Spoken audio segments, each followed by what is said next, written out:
In this video, we will be covering weird game mechanics of Duck Hunt in Smash Ultimate. This video will be split into 6 parts. Part 1. Ultimate Game Mechanics. This part will go over how changes to projectile direction and knockback affect Duck Hunt in his transition to Ultimate.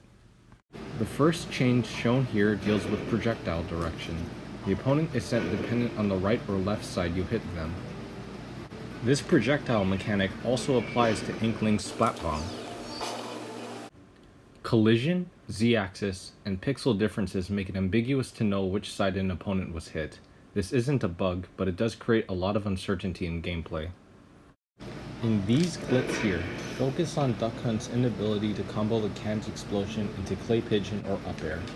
In all Smash games, while summon is in a knockback state, they can only change direction from a new knockback if its knockback threshold is high enough. Ultimate's faster knockback makes it more difficult for these weaker attacks to combo correctly, while these attacks have mostly stayed unadjusted from previous games. This part will cover Duck Hunt's up tilt and up air hitboxes. Duck Hunt's up tilt lacks a horizontal hitbox. It was not very big in Smash 4, but Ultimate's new collision makes it even harder to hit. This is a problem for a number of up tilts in Ultimate,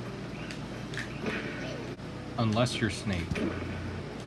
Here's the hitbox visualization. Notice the lack of a horizontal hitbox. Duck Hunt's up air has an issue of opponents falling up and out of the move. This move has been patched once to fix this issue, but it still has occasional hiccups. A stronger drag down effect would make it more consistent. Part 3. Zapper mechanics and smash attacks. This is where things start to get very weird. If you try to shoot the can at the same time as the smash attack, the can will not be shot.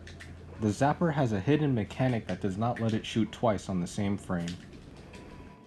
If you read this endgame tip of Clay Pigeon, it now makes more sense why this lock happens. Both moves are trying to use the Zapper at the same time. In this scene here, notice how the ping on the can is a frame 1 hitbox. Now let's look at the Zapper animations for Duck Hunt smash attacks. First up we have up smash.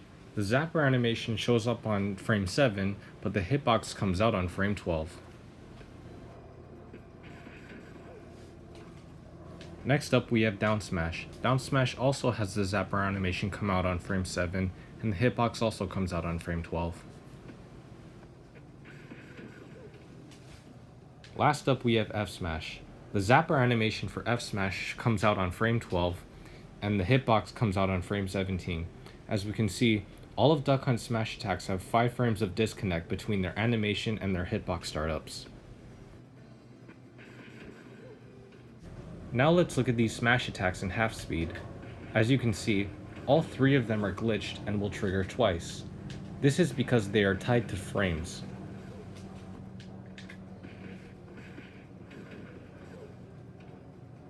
Now let's look at Banjo's up smash. As you can see, the multi-hits of Banjo's up smash will slow down if it successfully connects on an opponent.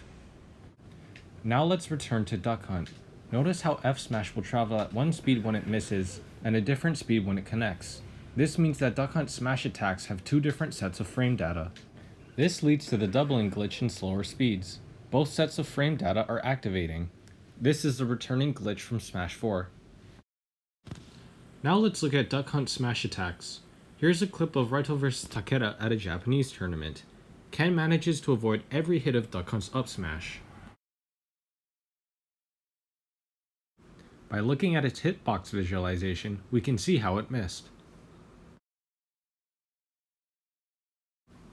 Now onto F smash. As you can see from the hitbox visualization, it looks fine. This could not be further from the truth. First, I need to show you this move is random. As you can see here, F smash has a random chance to hit below the ledge. This is because F smash has set patterns it will choose from randomly. If Duck Hunt ever 2-frames you with F smash, remember that it is RNG. Second, look at this in-game tip for Duck Hunt. It says that F smash extends the more you charge it. This is a lie. While a fully charged F smash can hit from farther away, look at how a fully charged F smash has a blind spot in front of Duck Hunt.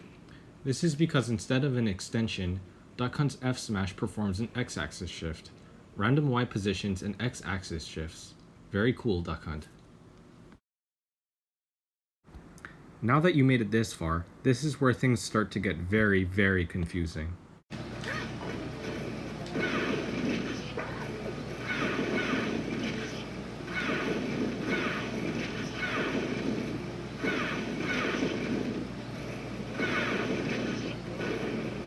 If you are wondering what you are looking at, Anchor Can is a tech where Duck Hunt allows his opponent to hit the can with a projectile.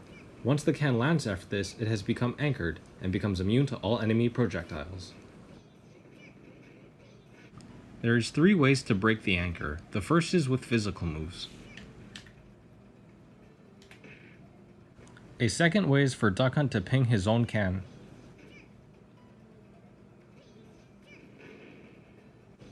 And lastly is to simply wait for the timer. The other option is to be Joker or Bayo and just shoot it, because their guns are physical moves. Anchor Can is a returning tech from Smash 4, and because of this, it's hard to know if it's intended or not. This is stored knockback. Knowing exactly why the can stores knockback is not well understood. The following clips are all kinds of setups for knockback storage.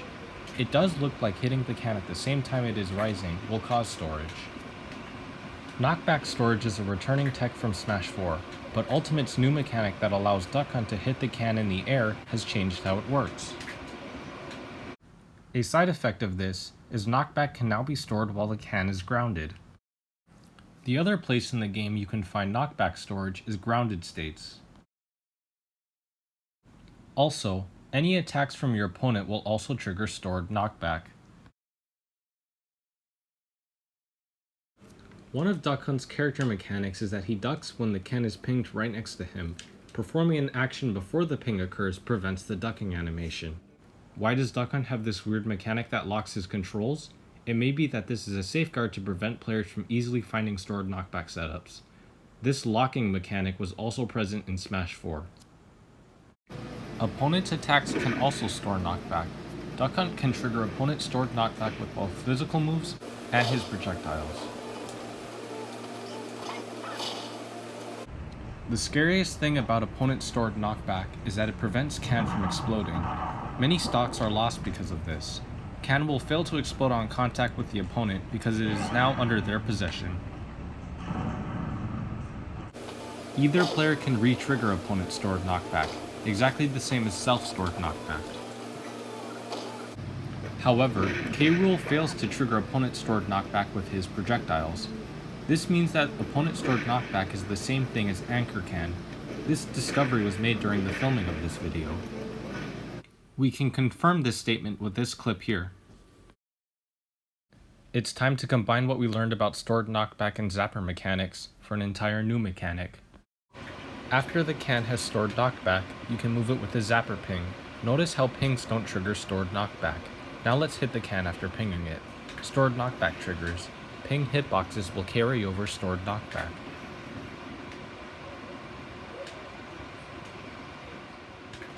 All of Duck Hunt's ping moves will carry over stored knockback. Even the pings attached to side B will carry over. Carryover will persist through multiple types of pings as well. There are carryover inconsistencies with Duck Hunt's F Smash. Look at the weird bounces you can get from the sour spots on the second and third hits. These shouldn't be possible if F Smash has only 3 ping hitboxes. The best explanation for this is that F Smash contains hidden physical hitboxes to make the move more consistent. I hope you now understand how weird Duck Hunt is. If you think that the best solution is to just fix it, I'm here to tell you that it's more complicated than that. You may remember the crazy clay pigeon combos Duck Hunt was doing in the first patch. It's reasonable to assume that clay pigeon was overbuffed from Smash 4, because the move could never combo into itself in that game. Except that's wrong. What changed then? What if I told you that the move was fixed between games? In Smash 4, clay pigeon has a massive blind spot in front of the move. This restricted clay pigeon chain combos to only the widest characters. And here we can see from the November Direct that clay pigeon was never fixed far into the development process. The crazy potential of a fixed side B was never known outside of Duck Hunt players, not even to the developers. Only when the move finally worked as intended did everyone get to see how powerful it was. You can just do that? What? You can do that? What? This is the conundrum with fixing Duck Hunt. Give him an inch and he takes a mile. Also, one more thing.